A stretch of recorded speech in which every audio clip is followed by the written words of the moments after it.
نحمدہ و نصلی علی رسولہ الکریم، اما بعد، اعوذ باللہ من الشیطان الرجیم، بسم اللہ الرحمن الرحیم۔ محترم سامعین کرام، السلام علیکم ورحمۃ اللہ وبرکاتہ۔ آج ہم بات کریں گے خواب میں سالن کو دیکھنے اور اس کو کھانے کے حوالے سے۔ اس کی مختلف صورتیں ہیں اور ان کی مختلف تعبیریں ہیں۔ خواب میں سالن دیکھنا یا سالن کھانا کسی عزیز رشتہ دار سے فائدہ ہونے، قدر و مرتبہ بلند ہونے کی علامت ہے۔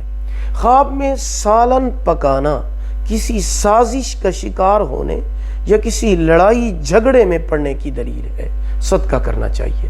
خواب میں سالن کھلانا لوگوں کو نفع اور فائدہ پہنچانے، عزت و بزرگی پانے کی علامت ہے۔ خواب میں گاجر کا سالن کھانا محنت اور مشقت میں پڑنے کی دلیل ہے۔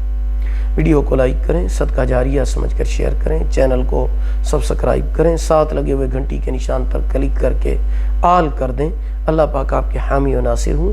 آخر دعوانا ان الحمدللہ رب العالمین۔